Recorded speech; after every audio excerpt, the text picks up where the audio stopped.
வணக்கம். இன்னைக்கு உங்களுக்காக கதை சொல்ல வந்திருப்பது வியல் உங்கள் சகி. இன்னைக்கு நம்ம பார்க்க போற கதையின் பெயர் அடிப்பெண்ணே. கதைக்குள்ள போலாமா? காலிங் பெல் சத்தம் கேட்டு மெல்லமாக எழுந்து வந்து கதவை திறந்தாள் கற்பகம். தினேஷ் சோர்வாக உள்ளே வர, என்னப்பா இன்னைக்கு இவ்வளோ நேரம்? ஸ்கூல்ல பிள்ளைங்களுக்கு ஸ்பெஷல் கிளாஸ் எதனா இருந்ததா என்று கேட்டுக்கொண்டே உள்ளே கிச்சனுக்குள் சென்றாள். அம்மா, எனக்கு காப்பிலாம் வேண்டாம்மா, நான் இப்பதான் ஹோட்டல்ல குடிச்சிட்டு வரேன், இப்படி வாங்க. என்னப்பா, எங்கேயாவது வெளியில போயிருந்தியா என்று கேட்டுக்கொண்டு அவன் அருகில் வந்து அமர்ந்து அவன் வாடிய முகத்தை உற்று பார்த்தாள். இல்லம்மா, இன்னைக்கு மத்தியானத்துல இருந்து ஒரே தலைவலியா இருந்தது, அதுதான் வரும்போது காப்பியை குடிச்சிட்டே வந்துட்டேன். ஏன்பா, என்ன திடீர்னு அவ்வளவு தலைவலி? மாத்திரை ஏதாவது போட்டுக்கலையா? இது மாத்திரை போட்டாலாம் சரியாகாதுமா என்று பெருமூச்சு விட்டான். என்னப்பா சொல்ற? ஒருவேளை தீபா பிள்ளைங்களை கூட்டிட்டு ஊருக்கு போனது உனக்கு சங்கடமா இருக்கா? அவங்க ஞாபகம் ஏதாவது வந்துடுச்சாப்பா? நான் வேணா போன் போட்டு அவங்கள வர சொல்லவா என்று போனை எடுக்க எழுந்து கொண்டாள். அம்மா, அதெல்லாம் ஒன்றும் இல்லை, அவ பாவம் அவங்க அண்ணன் கல்யாணத்துக்கு ஆசையா போயிருக்கா, பிள்ளைங்களும் சந்தோஷமா இருப்பாங்க. இப்ப நாம கூப்பிட்டா அவ பயந்துகிட்டு பிள்ளைங்களை கூப்பிட்டுட்டு வந்துடுவா. முதல்ல அவங்க ஊருக்கு போனதெல்லாம் எனக்கு ஒன்றும் பிரச்சனை இல்லைம்மா, அதுதான் நீங்க இருக்கீங்களே. அப்ப என்ன கண்ணு, எதுவா இருந்தாலும் சொல்லு. அம்மா, நான் இன்னைக்கு மதியம் ஸ்கூல்ல என்று தயங்கினான். ஸ்கூல்ல என்றவனை உற்று பார்த்தாள். நம்ம காவேரிய பார்த்தம்மா என்றவன் அமைதியாக கூற கற்பகத்தின் முகம் டக்கென வாடியது. என்னது, நம்ம கற்பகத்தியா? இங்கேயா? உன் ஸ்கூலுக்கு வந்திருந்தாளா? உன்னை பார்க்கவா என்று ஆவலாக கேட்டாள். அந்த கேள்விகளில் பல உணர்வுகள் ஒளிந்திருந்தன. என்ன பார்க்க வரலாமா, அவ பையனை ஸ்கூல்ல சேர்க்க வந்திருந்தா. அப்படியா? இப்ப அவங்க இங்கதான் இருக்காங்களாமா? அதுதான் போல இருக்கு. பாம்பேல இருந்து இப்பதான் இங்க வந்ததா பிரின்சிபல் கிட்ட சொல்லிட்டு இருந்தா. நான் பிரின்சிபலை பார்க்க போனப்ப அவளை பார்த்தேன். உன்கிட்ட பேசினாளா? அவ எப்படி இருக்கா? நல்லா தான் இருக்கா. அவளுக்கு என்ன, பார்த்தாலே தெரியுது நல்ல வசதியா தான் இருக்காங்கன்னு. அப்படின்னா அவங்க வசதிக்கு பெரிய பள்ளிக்கூடத்துல சேர்க்காம கவர்மெண்ட் பள்ளிக்கூடத்துல சேர்க்க வந்திருக்கா? அதுதாம்மா தெரியல. நீ இதெல்லாம் கேட்கலையாப்பா? இல்லம்மா, அவளை பார்த்ததும் எனக்கு எனக்கு ஒரு மாதிரி ஆயிடுச்சு. பழைய நினைவெல்லாம் வந்து நான் அப்படியே நின்னுட்டேன். அவளும் அப்படிதான் ஆகிட்டான்னு நல்லாவே தெரிஞ்சுது. இருந்தாலும் ரெண்டு ஒரு வார்த்தை பேசிட்டு போயிட்டா. என்னப்பா சொல்ற? நம்ம காவேரி அப்படி பண்ணா? என்ன பத்தி கூட கேட்கலையா? கேட்டா, ஆனா அதுல எந்த உணர்வும் இருக்கிற மாதிரி தெரியலம்மா. எப்படி இருந்தவ எப்படியோ மாறிட்டா போல இருக்கு. எல்லாம் பணம் பண்ற வேலைதான். சரி, அவ புருஷன் என்ன பண்றானா? புள்ளைங்க எத்தனை? ஒரே பையன்தான் போல இருக்கு, 8வது சேர்க்க வந்துருதுக்கா. அவங்க வீட்டுக்கார பத்திலாம் ஒன்னும் சொல்லல, பேருக்கு ஏதோ பேசிட்டு போயிட்டா. நீ சொல்றதெல்லாம் எனக்கு ஆச்சரியமா இருக்கு. நம்ம காவேரி இப்படி நடந்துப்பான்னு நான் கனவுல கூட நினைக்கல. அவளை வசதியான இடத்துல எங்க அண்ணன் கல்யாணம் பண்ணி கொடுத்தாருன்னு கேள்விப்பட்டேன், அவ்வளவுதான். அதுக்கப்புறம் எங்க அண்ணன் இறந்த செய்தி கூட 2 வருஷம் கழிச்சுதான் தெரிய வந்தது. அவங்கள பத்தி எந்த தகவலும் தெரியாம போயிடுச்சு. ஆனாலும் இந்த பொண்ணு இப்படி மாறி இருக்கான்னு நீ சொன்னதை கேட்க கேட்க எனக்கு ஆச்சரியமா இருக்குப்பா. ஒரு காலத்துல என்ன அத்தை அத்தைன்னு எப்படிலாம் சுத்தி வந்தா. அந்த ஊர்ல நீங்க எப்படிலாம் சந்தோஷமா வளர்ந்தீங்க. யார் கண்ணு பட்டதோ எல்லாம் ஒரே நல்ல மாறிடுச்சு என்று கூறிக்கொண்டு மெதுவாக எழுந்து உள்ளே சென்றாள் கற்பகம். தினேஷும் அமைதியாக சென்று கட்டிலில் படுத்தான். மேலே ஃபேன் விற்றென சுற்றி கொண்டிருக்க அவன் பழைய ஞாபகம் அதனுடன் சேர்ந்து சுற்ற ஆரம்பித்தது. அப்பா தினேஷ், நீ டீச்சர்ஸ் ட்ரைனிங் சேர்ந்ததுல எனக்கு சந்தோஷம்தான். ஆனா உங்க அப்பாவுக்கு இதுல விருப்பம் இருக்காதுன்னு நினைக்கிறேன். அதனால இதுக்கெல்லாம் நான் தான் காரணம்னு என் மேல அவர் ரொம்ப கோபமா இருக்கிறதா கேள்விப்பட்டேன். அதனால அதனால என்னமாமா, என்ன சொல்லுங்க? அது இல்ல தினேஷ், 1000 தான் நீ என்னோட தங்கச்சி பையனா இருந்தாலும் உங்க அப்பாக்கு இந்த ஊர்ல இருக்கிற செல்வாக்கும் வசதியும் தான் நாளைக்கு பேசும். அதனால நீ இனிமே இங்க அடிக்கடி வர்றத குறைச்சிக்கப்பா. இங்க வயசு பொண்ணு இருக்கா. நாளைக்கு அதை வச்சு உங்க அப்பா எதனா தப்பா பேசிட்டா அப்புறம் என் பொண்ணு வாழ்க்கை தான் பாதிக்கும். அவர் பணத்தால எதையும் செய்யலாம், ஆனா என்னால அவர்கிட்ட பணமும் இல்ல மனசுல தெம்பும் இல்லை. தாயில்லாத பொண்ண நான் பாதுகாத்து கரை சேர்க்கணும். அது வேற நான் ஏதோ நடமாடிக்கிட்டு இருக்கிறேன். நான் சாதாரண ஸ்கூல் வாத்தியாரு. என்னால உங்க அப்பாவெல்லாம் எதிர்க்க முடியாது என்று கண்களை துடைத்து கொண்டார் சண்முகம். தூணின் ஓரம் நின்று கொண்டிருந்த காவேரியின் முகம் வேதனையை காட்டியது. மாமா, என்ன மாமா, சின்ன வயசுல இருந்து நான் உங்க மேல எவ்வளவு பாசம் வச்சிருக்கேன்னு உங்களுக்கு இல்ல, இந்த ஊருக்கே தெரியும் என்று காவேரியை ஓர கண்ணால் பார்த்தான். அதுக்கு இல்ல தினேஷ் மாமா, நீங்க எதுவும் சொல்ல வேண்டாம். நான் உங்க மேல பாசம் மட்டும் இல்ல, மதிப்பம் வச்சிருக்கேன். எனக்கு குழந்தையிலிருந்து படிப்பு சொல்லி கொடுத்து நல்ல பண்பை சொல்லி கொடுத்தவர் நீங்க. உங்களை பார்த்துதான் நான் இந்த வாத்தியார் வேலையை விரும்ப ஆரம்பிச்சனே. அம்மாவும் உங்களை அண்ணனா நினைக்கல, பெத்த தகப்ப நாட்டம் பாக்குறாங்க. தெரியும் தம்பி, தெரியும். என் தங்கச்சியை பத்தி எனக்கு நல்லாவே தெரியும். பூவாட்டம் அவளை என் கண்ணுக்குள்ள வச்சு வளர்த்தேன். அவளும் என் மேல உயிரா இருப்பா. என்னைக்கு உங்க அப்பா கையில் அவளை பிடிச்சு கொடுத்தனோ அன்னைக்கே எங்களுக்குள்ள நிறைய இடைவெளி வந்துடுச்சு. உங்க அப்பாவோட குணத்துக்கும் எனக்கும் சரிபடல. நான் எளிமையா நேர்மையா யாருக்கும் தொந்தரவு இல்லாத ஒரு வாழ்க்கையை வாழ ஆசைப்படுறவன். ஆனா உங்க அப்பா ஊர்ல இருக்கிறவங்களை ஏச்சி வட்டி தொழில் பண்ணி பணத்தை சேர்க்க விரும்புறவரு. அதனால தான் நான் ஒதுங்கிட்டேன். உங்க அப்பா கண்ணோட்டத்துல நான் பொழைக்க தெரியாதவனா இருக்கலாம். ஆனா என் கண்ணோட்டத்துல உங்க அப்பா நிம்மதியான ஒரு பொழப்ப பொழைக்கலன்னு தான் நான் சொல்லுவேன். தெரியும் மாமா. அதனால தான் நான் அவர் சொத்துக்கு என்னைக்குமே ஆசைப்படுறதில்லை. இப்படி அநியாயமா சேர்த்த சொத்தும் எனக்கு வேண்டாம். அதனால தான் எங்க அப்பா எவ்வளவு சொல்லியும் கேட்காம நான் இந்த டீச்சர் ட்ரைனிங் போறேன். கண்டிப்பா நான் இதை நல்லபடியா படிச்சுட்டு என் மனசுக்கு பிடிச்ச அந்த வாத்தியார் வேலையைத்தான் செய்வேன். உங்களை போல நிம்மதியான ஒரு வாழ்க்கையை அமைச்சிப்பேன் என்று காவேரியை பார்த்தான். அவள் முகத்தில் உற்சாகம் தெரிந்தது. எல்லாம் சரிதா கண்ணு. ஆனா உங்க அப்பா இதுக்கு விடுவாரான்னு தான் தெரியல. அவருக்கு ஒரே பிள்ளையான உன்னை கண்டிப்பா அவர் விடமாட்டாரு. அவரு சேர்த்து வச்சிருக்கிற சொத்தை பார்த்துக்கிட்டு இங்கே இருக்கத்தான் சொல்லுவாரு. படிப்ப வேணா உன் இஷ்டத்துக்கு படிச்சுக்கலாம். ஆனா உன் வாழ்க்கை அவரு நினைக்கிறது போலதான் அமையணும்னு ஆசைப்படுவாரு. இதுல தப்பில்ல கண்ணு. எல்லா தகப்பனும் நினைக்கிறது தான். அதனால தான் சொல்றேன், உன் மனசுல என்ன இருக்குன்னு எனக்கு நல்லாவே தெரியும். அதனால அத நீ மறந்துடுறது தான் நல்லது. ஏன்னா உங்க அப்பா கண்டிப்பா என்னை சம்மந்தியா ஏத்துக்க மாட்டாரு. நானும் தன்மானத்தை விட்டுட்டு உங்க அப்பா கிட்ட வந்து நிக்க முடியாது என்று எழுந்து சென்றார் சண்முகம். தினேஷ் அதிர்ந்து போனான். அமைதியாக சென்று அவன் காவேரியின் அருகில் நிற்க அவள் ஒரு தரம் அவனை ஏறெடுத்து பார்த்துவிட்டு அழுது கொண்டே தோட்டத்திற்குள் ஓடினாள். காவேரி என்றவள் பின்னால் ஓடிய தினேஷ் அவள் தேம்பிக் கொண்டே அங்கிருந்த கிணற்றில் சாய்ந்து கொண்டு நிற்பதை பார்த்து அவள் அருகே சென்றான். காவேரி, என்னம்மா, எதுக்கு இப்படி அழுதுட்டு ஓடி வர என்று அவள் முகத்தை திருப்பினான். அவள் முகம் சிவந்திருந்தது.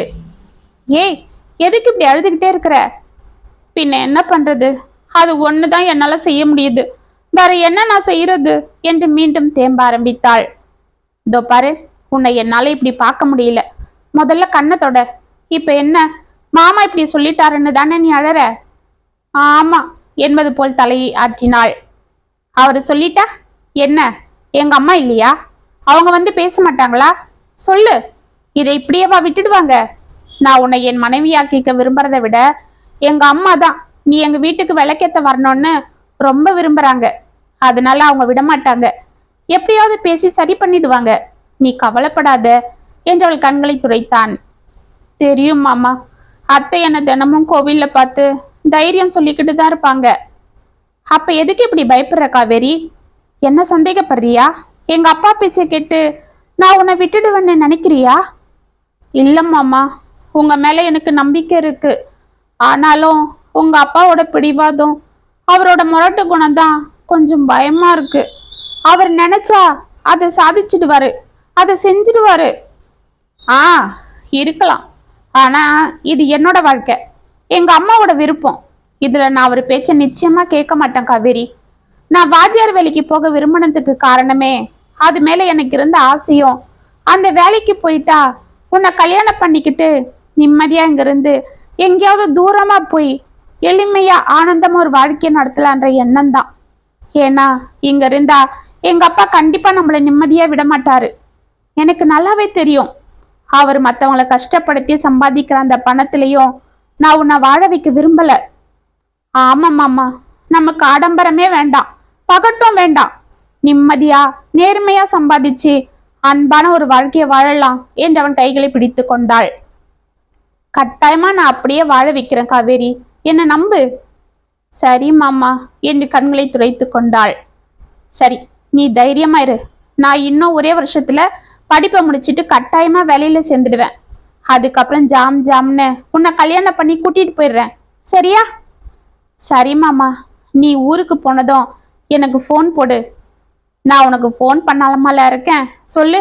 ஆனா நீ தான் இப்பெல்லாம் சரியா பேசுறது கூட இல்லை. எங்க மாமா, அப்பா தான் அன்னைக்கு உங்க அப்பா ஏதோ ஊருக்குள்ள ஜாடமாடியா எல்லார்கிட்டயும் என் பிள்ளைக்கு பெரிய இடத்துல சம்பந்தம் பார்த்துருக்கன்னு சொல்லிட்டு இருக்காருன்னு என்னை இனிமே உன் கூட பேசக்கூடாது அது இதுன்னு கண்டிஷன் பண்றாரு. அவர் அப்படிதான் சொல்லுவாரு.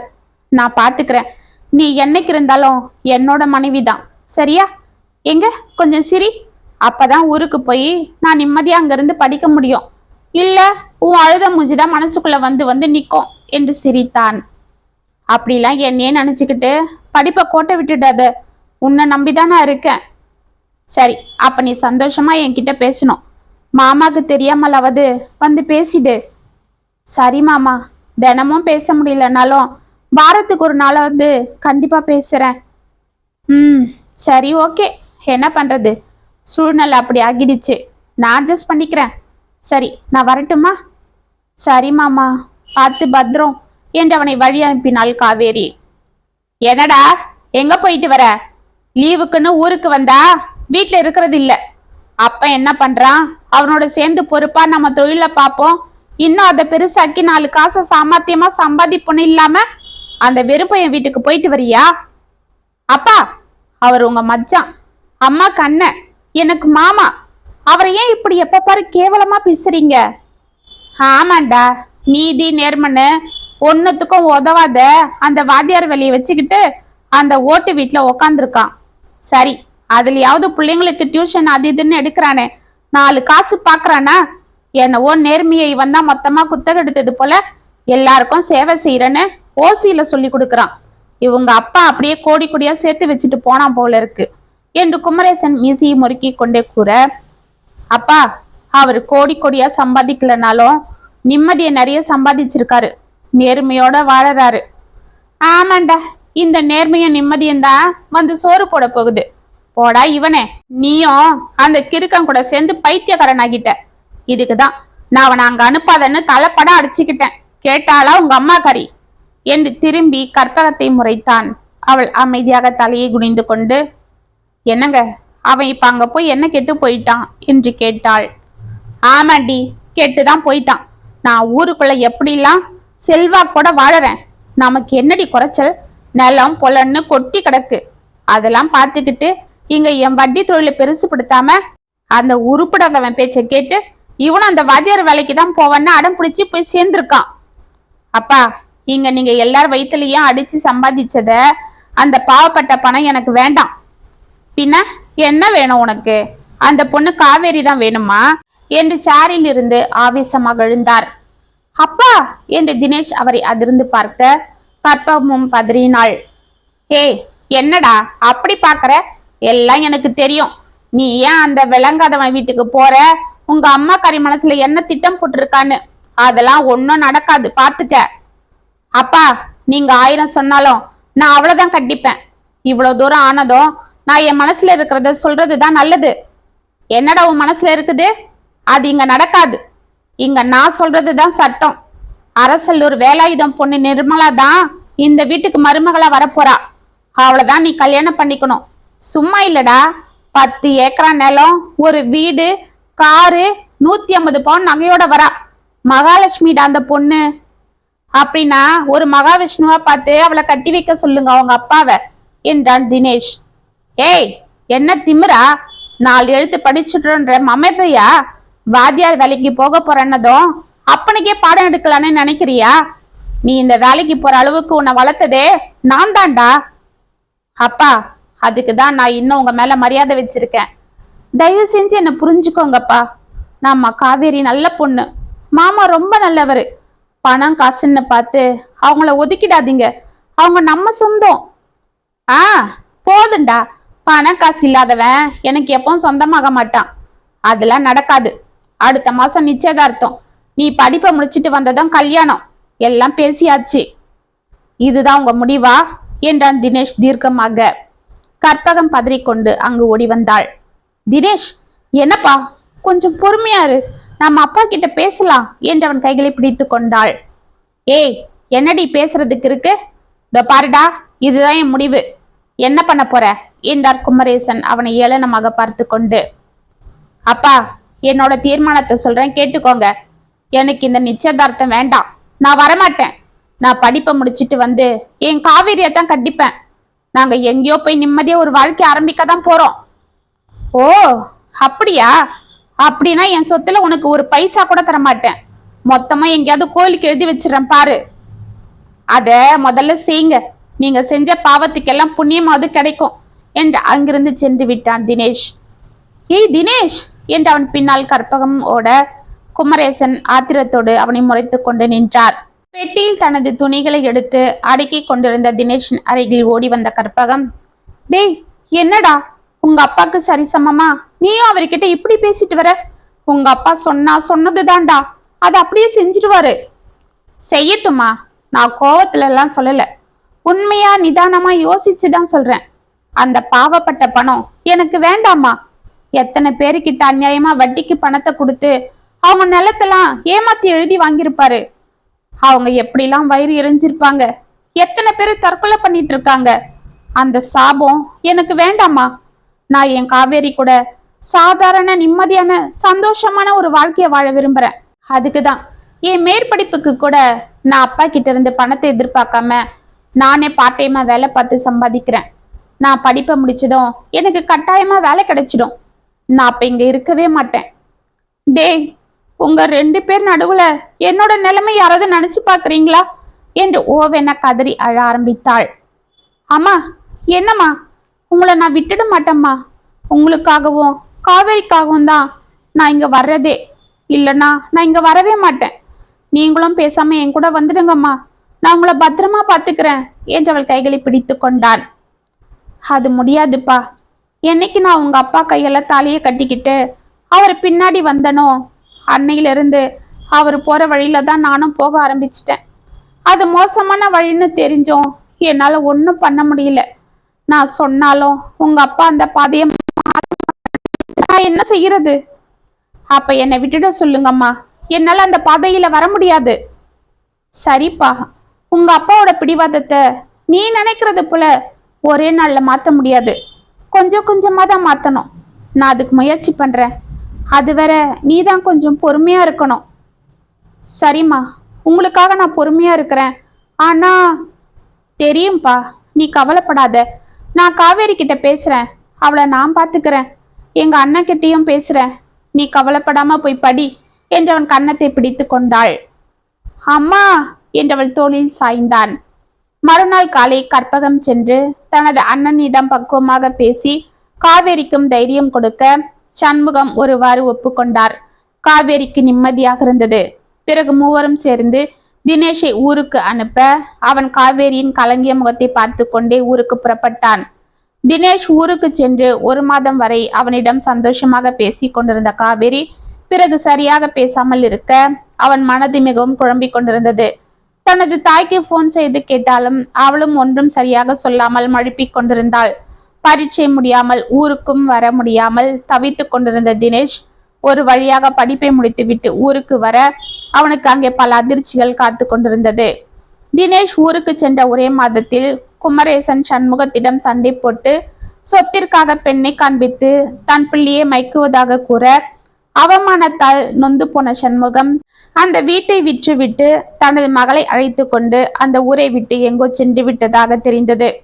அவர்கள் எங்கே சென்றார்கள் என்று கற்பகத்திற்கும் தெரியாமல் போக அவள் தனது கணவன் மீது மிகவும் கோபமாக இருந்தாள். இது எல்லாம் தன் மகனிடம் கூறினால் தினேஷின் படிப்பு கெட்டுவிடும் என்றும் அவன் படிப்பை முடித்து வந்ததும் தனது அண்ணனையும் காவேரியையும் அவனுடன் சேர்ந்து கண்டுபிடிக்கலாம் என்று அமைதியாக இருந்து விட்டாள். இதையெல்லாம் கேள்விப்பட்ட தினேஷ் மிகவும் நொந்து போக தனது தந்தையுடன் சண்டை போட்டு கொண்டு ஊரை விட்டு சென்று விட்டான். அவன் எங்கு தேடியும் சண்முகத்தையும் காவேரியையும் கண்டுபிடிக்க முடியாமல் ஓய்ந்து போக சென்னைக்கு வந்து ஒரு சிறிய பள்ளியில் பணிக்கு சேர்ந்து கவர்மெண்ட் பணியில் சேர தேர்விற்கு படித்துக் கொண்டிருந்தான். இதற்குள் ஊரில் குமரேசன் தனது சொத்தை எல்லாம் கோபத்தில் கோவிலுக்கும் அனாதை இல்லத்திற்கும் எழுதிவிட கொஞ்ச நாட்களில் உடல்நிலை சரியில்லாமல் இறந்து போனதாக தகவல் வந்தது. ஊருக்கு சென்று தனது கடமைகளை முடித்து கற்பகத்தை அவனுடன் அழைத்து வந்து விட்டான். ஒரு வருடத்தில் அவனுக்கு கவர்மெண்ட் ஸ்கூலில் பணியும் கிடைக்க தனது தாயுடன் நிம்மதியான ஒரு வாழ்க்கையை வாழ ஆரம்பித்தான். அப்பொழுதும் அவன் மனதில் காவேரியின் நினைவு நீங்காமல் இருக்க அவளை தேடுவதை கைவிடவில்லை. ஒரு வருடங்கள் இப்படியே உருண்டோட தனது தூரத்து உறவுக்காரர் மூலம் சண்முகம் இறந்து போய்விட்டதாகவும் காவேரிக்கு ஒரு வசதியான இடத்தில் திருமணம் முடிந்து அவள் தனது கணவருடன் பாம்பேக்கு சென்று விட்டதாகவும் அறிய கற்பகமும் தினேஷும் அதிர்ந்து போயினர். என்றைக்காவது ஒரு நாள் தன்னுடைய காவேரியை அவன் சந்தித்து விடுவான். அவளுடன் சேர்ந்து தான் கனவு கண்டது போல் இன்பமான வாழ்க்கை வாழ நினைத்து கொண்டிருந்த தினேஷின் மனக்கோட்டை தவிடு பொடியாக அவன் பைத்தியக்காரனாகவே மாறிப்போனான். காவேரி தன்னை மறந்து வேறு ஒரு ஆடம்பரமான வாழ்க்கையை அமைத்து கொண்டதுக்கு அவள் மீது கோபம் ஒரு பக்கம் வந்தாலும் அவள் நினைவை அவனால் அடியோடு எடுத்து எறிய முடியாமல் தவித்து கொண்டிருந்தான். கற்பகம் அவன் மனதை மெல்லமாக மாற்றி தீபாவிற்கு அவனை திருமணம் செய்து வைத்தாள். தீபா அவனது வாழ்க்கையில் வந்து அவனை தன் அன்பால் கட்டி போட அந்த அன்பில் அவன் கொஞ்சம் கொஞ்சமாக காவேரியை மறக்க ஆரம்பித்தான். பிறகு தனது மகனும் மகளும் பிறக்க அவனது வாழ்க்கை இன்பமாக சென்று கொண்டிருந்தது. இன்று காவேரியை மீண்டும் அவன் சந்திக்க அவனது மனதில் புதைந்து போன எண்ணங்கள் மீண்டும் உயிர் பெற்றெழுந்து அவனை வாட்ட அந்த வலியை அவனால் தாங்க முடியாமல் தவித்தான். கற்பகத்தின் குரலை கேட்ட தினேஷ் டக்கன பழைய நினைவுகளில் இருந்து வெளியே வந்து கட்டிலில் இருந்து எழுந்தமர்ந்தான். கற்பகம் அவனை அழைத்து கொண்டு அவன் அருகில் வந்து அமர்ந்தாள். தினேஷ், என்னதான் நாம மறக்க நினைச்சாலும் காவேரியை என்னால மறக்க முடியலடா. அவன் நம்மளை விட்டு ஒதுங்கி போனாலும் இந்த பாழ் மனசு அவளையே தான் சுத்தி சுத்தி வருது. அதுக்காக நான் என்ன சொல்றேன்னா என்று தாபத்தோடு அவனை பார்த்தாள். தெரியுமா உங்க மனசு என்ன நினைக்குதுன்னு? காவேரிய நீங்க பார்க்க விரும்புறீங்க அதுதானே? ஆமாப்பா, அவ எங்க இருக்கா என்ன ஏதுன்னு நீ போய் அவளை பார்த்துட்டு வா. இத்தனை வருஷம்தான் அவ இருக்கிற இடம் தெரியாம இருந்தது. ஆனா இப்ப நம்ம சொந்தம் ஒண்ணு தனியா எங்கேயோ கிடக்கிறத தெரிஞ்சுக்கிட்டே என்னால அமைதியா இருக்க முடியல கண்ணு. அவளுக்கு நான் அத்தையா மட்டும் இருந்திருந்தா பரவாயில்ல. பெற்ற தாயாட்டம் தான் நான் அவளை பார்த்து பார்த்து வளர்த்தேன். இந்த அத்தைய அவ வேணா மறக்கலாம், ஆனா என்னால என் அண்ணன் பொண்ணை மறக்க முடியல என்று அவன் கைகளை பிடித்து கொண்டு கண்ணீர் வடித்தாள். சரிம்மா, நான் நாளைக்கே ஸ்கூலுக்கு போய் அவ கொடுத்த அப்ளிகேஷன்ல இருக்கிற அட்ரஸை தெரிஞ்சுக்கிட்டு அவளை போய் பார்த்துட்டு வரேன் என்றான். மறுநாள் மாலை காவேரியின் வீட்டிற்கு அவன் செல்ல அவனை மிகவும் எதிர்பார்த்தது போல் அவனை வரவேற்று சோஃபாவில் அமர வைத்து காப்பி கொண்டு வந்து கொடுத்தாள். அவளது இயல்பான செயல்களும் அவளது அமைதியையும் பொறுத்து கொள்ள முடியாத தினேஷிற்கு அவள் மீது ஆத்திரமாக வந்தது. மாமா, கொஞ்ச நேரம் இரு, நான் சாப்பாடு செஞ்சிடறேன், நீ சாப்பிட்டுதான் போகணும் என்றாள். ஆமாம் சித்தப்பா என்று அவளது மகன் சந்தோஷம் அவன் கைகளை பிடித்து கொள்ள, சரிப்பா நான் சாப்பிட்டே போறேன். அம்மா, அப்பா எப்ப வருவாரு என்று அவனை ஆசையாக பிடித்து கொண்டான். சந்தோஷ் திரும்பி தனது தாயை பார்க்க, அவரா, அவரு ஊருக்கு போயிருக்காரு, வர இன்னும் 2 மாசம் ஆகும் என்றாள். ஓ அப்படியா என்ற தினேஷ் பிறகு அவனிடம் கொஞ்ச நேரம் பேசி கொண்டிருக்க சந்தோஷ் தினேஷ் வாங்கி வந்த பெயிண்டிங்ஸ் எடுத்துக்கொண்டு தனது அறைக்கு சென்றான். காவேரி காய்கறிகளை எடுத்துக்கொண்டு தினேஷ் எதிரில் வந்து அமர்ந்து கொண்டு அதை கட் செய்து கொண்டே, எப்படி இருக்கிற மாமா என்றாள் மெதுவாக. எனக்கு என்ன, நான் நல்லா இருக்கிறேன். ஆமா, உனக்கு எத்தனை பசங்க? அப்பா, இப்பயாவது கேட்கணும்னு தோணுச்சே என்று அவன் சற்று கோபமாகவே கூற அவள் அதை ஒன்றும் கண்டு கொள்ளாதது போல் லேசாக சிரித்து கொண்டே காய்கறிகளை கட் செய்து கொண்டிருந்தாள். அவளது சிரிப்பு அவனுக்கு கோபத்தை அதிகமாக்க அவளை முறைத்து கொண்டு அமைதியாக இருந்தான். மாமா, உனக்கு 2 பிள்ளைங்க தானே என்று அவள் கேட்டதும், ஆமா, உனக்கு எப்படி தெரியும்? தெரியும் மாமா, உன் சம்சாரம் பேரு கூட தீபா, அதுவும் தெரியும் என்று மெலிதாக சிரித்தாள். அவள் மீது இருந்த கோபம் போய் ஆச்சரியம் வந்தது தினேஷிற்கு. ஆமா, இதெல்லாம் உனக்கு எப்படி தெரியும் காவேரி என்று திடுக்கிட்டான். நமக்கு பிடிச்சவங்க நம்ம எதிர்க்க இல்லைன்னாலும், நம்ம கூட தொடர்பே இல்லைன்னாலும் அவங்கள பத்தின எல்லாமே நமக்கு தெரியும் மாமா. அதுதான் அன்போட சக்தி என்று சிரித்தாள். தினேஷ் ஒரு நிமிடம் ஆடிப்போக அவள் மீது இருந்த சந்தேகம், கோபம் எல்லாம் ஒரே நிமிடத்தில் பனிக்கட்டியை போல் உருகியது. அவன் சோஃபாவில் இருந்து ஆவலாக முன்னால் வந்து அமர்ந்தான். காவேரி, உன்னை என்னால புரிஞ்சிக்கவே முடியல. நான் உன்னைத்தான் கல்யாணம் பண்ணிப்பேன், உனக்காக எத்தனை வருஷம் ஆனாலும் காத்திருப்பேன்னு அன்னைக்கு எனக்கு சத்தியம் பண்ண. அப்புறம் நான் ஊருக்கு போனதும் என்கிட்ட சரியா பேசாம என்கிட்ட இருந்து விலகின. நான் ஊருக்கு வந்து பார்த்தா உன்னையும் மாமாவையும் காணோம். அதுக்கு எங்க அப்பா தான் காரணம்னாலும் நானும் எங்க அம்மாவும் உங்களுக்கு என்ன பண்ணோம் சொல்லு? உன் மேல உயிரே வச்சிட்டு உனக்காக எங்க அப்பாவையே எதிர்த்த என்ன எதுக்கு விட்டுட்டு நீ பிரிஞ்ச? நீ வேற ஒருத்தரை கல்யாணம் பண்ணிக்கிட்டேன்னு தெரிஞ்சு நான் எப்படி புழுவா துடிச்சிட்டேன்னு தெரியுமா? தெரியும் மாமா என்றால் தலையை குனிந்து கொண்டே. ஓ, அப்படி தெரிஞ்சுதான் நீ அமைதியா இருந்தியா? அப்ப வேணும்னுதா நீ இன்னொருத்தர கல்யாணம் பண்ணிக்கிட்டியா? இப்பதான் புரியுது. என் சொத்தெல்லாம் போயிடுச்சுன்னு தெரிஞ்சதும் நீ என்னை வெறுத்துட்ட. அப்ப நீ பாசம், பண்பு, நேர்மனை பேசுனதெல்லாம் வெறும் பொய் தான் இல்ல? உன் மனசுல நீ உண்மையா விரும்பினது என்ன இல்ல, என் சொத்து தானா? அதுதான். அது எனக்கு இல்லைன்னதும் நல்ல வசதியான வேற ஒருத்தரை கட்டிக்கிட்டியா என்று கத்தினான். அவனை அமைதியாக நிமிர்ந்து பார்த்தாள் காவேரி. அந்த முகத்தில் இருந்த கண்ணீரும் சொல்ல முடியாத வேதனையும் பார்த்து தினேஷ் ஒரு நிமிடம் ஆடி போக, காவேரி ஏன் அழற என்றான் பதட்டமாக. என்னம்மாம்மா, என்ன பார்த்து இப்படி ஒரு கேவலமான கேள்வியை கேட்டுட்ட என்று தேம்பினாள். காவேரி, நான் ஏதோ கோபத்துல என்னை மன்னிச்சிடுமா, தயவு செஞ்சு என்னை மன்னிச்சிடு என்று துடித்தான். மாமா, அப்படிலாம் சொல்லாத என்று அவள் கண்களை துடைத்து கொள்ள, காவேரி தயவு செஞ்சு சொல்லு, என் தலையை வெடிச்சிடும் போல இருக்கு. நீயும் மாமாவும் எங்கதான் போனீங்க, என்னதான் ஆச்சு என்று பதறினான் தினேஷ். சொல்றேன் மாமா, எல்லாம் சொல்றேன். உங்க அப்பா எங்களை ரொம்ப கேவலமா பேசினதை தாங்க முடியாத எங்க அப்பா ரொம்பவே நொந்துட்டாரு. இனிமே அங்க இருக்கவே கூடாதுன்னு வீட்டை வித்து அந்த பணத்தை எடுத்துக்கிட்டு என்னையும் கூட்டிட்டு கும்பகோணம் வந்துட்டாரு. அங்க ஒரு வீட்டை எடுத்துக்கிட்டு நாங்க தங்கணும். அப்பதான் அப்பாவோட பென்ஷனுக்காக எல்லாம் மாத்த செய்யன்னு அவரும் நானும் அலைஞ்சிட்டு இருந்தோம். அதுல அப்பாவுக்கு ரொம்ப முடியாம போயிடுச்சு. அப்பதான் அந்த ஆபீஸ்ல இவர் எங்களுக்கு அறிமுகமானாரு. அப்பாவுக்கு ரொம்ப உதவிலாம் செஞ்சாரு. என்கிட்டயும் ரொம்ப அக்கறையா பேசினாரு. இருந்தாலும் நான் அவர்கிட்ட ரொம்ப பேசாம தான் இருந்தேன். என் மனசுல நீ தான் எப்போ நிறைஞ்சிருந்த. எப்படியாவது உன்கிட்ட நடந்ததெல்லாம் சொல்லி உன்னை வர வச்சு அப்பா கிட்ட பேசல சொல்லலான்னு இருந்தேன். ஆனா அப்பாக்கு அப்ப இருந்த கோபத்திலையும் வேதனையிலையும் இப்ப எதுவும் சொல்ல வேண்டாம், திரும்ப அவர் உன்னை பார்த்தா எதனா ஏடா கூடமா நடந்துட போகுதுன்னு தான் அமைதியா இருந்தேன். அதுவும் உன் படிப்பு முடிகிற வரைக்கும் உன்னையும் நான் தொந்தரவு பண்ண விரும்பல. ஆனா அதுக்குள்ள என்னென்னவோ நடந்து போயிடுச்சு. இவர் எங்க அப்பா கிட்ட பேசி பேசி அவரை எப்படியோ நல்லா மயக்கிட்டாரு. அவரு ரொம்ப நல்லவர்னு நம்ப வச்சுட்டாரு. எங்க அப்பாவும் அவர் மேல ரொம்ப நம்பிக்கை வளர்த்துக்கிட்டாரு. அவர் எங்க வீட்டுல ஒருத்தராவே பார்க்க ஆரம்பிச்சாரு.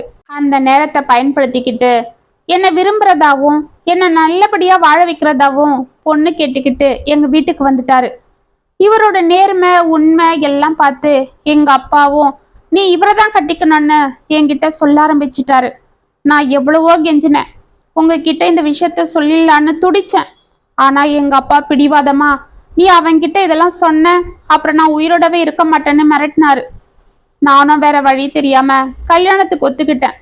கல்யாணம் ஆகி 3 மாசத்துக்கு அப்புறம்தான் இவரோட சுயரூபமே எங்க அப்பாவுக்கு தெரிய வந்தது. ஏன் காவேரி, என்ன ஆச்சு என்று அலறினார் தினேஷ். இவரு ரொம்ப பணத்தாசை பிடிச்சவர். எங்க அப்பா கிட்ட இருந்த அந்த வீட்டை வித்த பணத்தை வாங்கத்தான் என்ன கல்யாணம் பண்ணிக்கிட்டாருன்னு தெரிஞ்சுது. அந்த கவர்மெண்ட் வேலையை விட்டுட்டு சொந்தமா பிசினஸ் ஆரம்பிக்க போறேன், சீக்கிரமா பணக்காரன் ஆக போறேன்னு எங்க அப்பா கிட்ட இருந்த பணத்தை வாங்கி ஏதோ தப்பான ஒரு தொழில் ஆரம்பிச்சாரு. சட்டத்துக்கு விரோதமான அந்த தொழில நல்லா முன்னுக்கு வந்தாரு. இதெல்லாம் எங்க அப்பாவுக்கு பிடிக்காம அவரும் போய் சேர்ந்துட்டாரு. இனி கேட்க ஆள் இல்லாம என்னை சித்திரவதை பண்ணாரு. நானும் அவரை எதுவும் கேட்காம நம்ம தலையெழுத்து இதுதான்னு விட்டுட்டேன். அதுக்கு காரணம் வயிற்றுல என் புள்ள வந்துட்டான். இனி அவரோட போராட முடியாம நான் அவரு கூட ஒரு நடப்பினமா இருந்தேன். அப்பதான் அவரோட பிசினஸ அவர் பெருசாக்கிக்கிட்டு பாம்பேக்கு என்னை கூட்டிட்டு போயிட்டாரு. அங்கேயும் போய் இவரோட பிசினஸ பெருசாக்கினாரு. காரு, பங்களா, நகை வசதின்னு எக்கச்சக்க வசதி வந்தாலும் என் மனசுக்கு அது பிடிக்கல. மாமா, நேர்மையான வருமானம், நிம்மதியான வாழ்க்கைய நான் உன் கூட வாழ ஆசைப்பட்டேன். ஆனா அதுக்கு நேர்மாறான ஒரு வாழ்க்கை எனக்கு கிடைச்சதும் என் மனசு மறுத்து போயிடுச்சு. நான் மரக்கட்டி ஆகிட்டேன். நான் உங்க கண்ணு எதிர்க்க இல்லைன்னாலும் உங்களை பத்தின எல்லாமும் நான் தெரிஞ்சுக்கிட்டு தான் இருந்தேன். அதுவும் என் புள்ளையந்தான் என் புண்பட்ட மனசுக்கு கொஞ்சம் ஆறுதலா கொடுத்தது. இப்படியே கொஞ்ச நாள் போச்சு. திடீர்னு எங்க வீட்டுக்கார போலீஸ் தேட ஆரம்பிச்சிட்டாங்க. அவங்களுக்கு பயந்துக்கிட்டு எங்க வீட்டுக்காரர் எல்லாம் அங்கேயே விட்டுட்டு கொஞ்சம் பணத்தை மட்டும் எடுத்துக்கிட்டு எங்களை இங்க கூட்டிட்டு வந்து பதுங்கி வாழ ஆரம்பிச்சாரு. அப்பதான் தன்னோட தவற உணர ஆரம்பிச்சாரு. ஆனா போலீஸ் விடல, அவரை பிடிச்சிட்டாங்க. அடடா, இப்ப அவர் எங்க? ஜெயில இருக்காரு மாமா. அவர் விடுதலாக இன்னும் 6 மாசம் ஆகும் என்று கதறினாள். என்னம்மா இவ்வளவு நடந்திருக்கு, எங்ககிட்ட ஏன் நீ வரல? எப்படி மாமா வர்றது?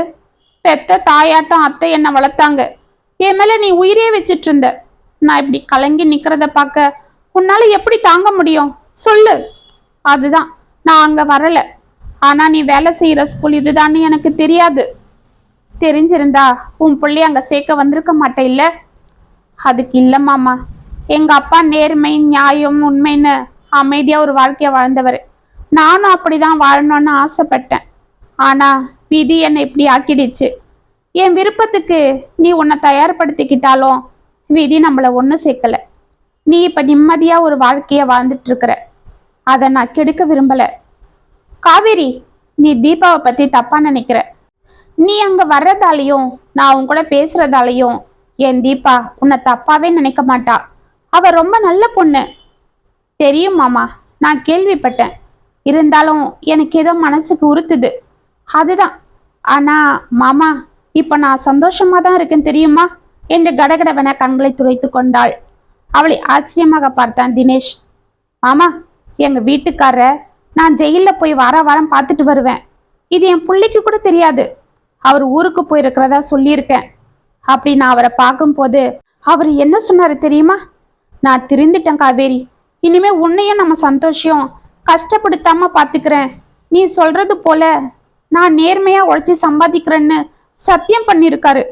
மாமா, அவர் வந்ததோ நான் கட்டாயம் உங்க வீட்டுக்கு அவரையும் என் பிள்ளையும் கூட்டிட்டு வரேன் மாமா என்றாள் உற்சாகமாக. வாமா, கண்டிப்பா வா. எங்க வீட்டு கதவு உனக்காக எப்பவும் திறந்திருக்கும் என்றான் தினேஷ். எனக்கு தெரியும் மாமா. மாமா, ஒன்னே ஒண்ணு மட்டும் கேட்டுக்கவா? என்னம்மா சொல்லு என்று கண்களை துடைத்து கொண்டு அவளை ஆவலாக பார்த்தான். எனக்கு அத்தையே பார்க்கணும் போல இருக்கு. அவங்கள மட்டும் கூட்டிட்டு வந்து ஒரு 10 நாள் இங்க விட்டு மாமா. அவங்க மடியில படுத்து அழுதாதான் எனக்கு நிம்மதியா இருக்கும் என்றாள். ஹே பைத்தியக்காரி, 10 நாள் என்ன? உன் இஷ்டம் போல அவங்கள எத்தனை நாள் வேணா உன் கூடவே வச்சுக்க. இதுக்காகவா இப்படி தயங்குற? அங்க அம்மாவும் உன் நினைப்புலதான் இருக்காங்க.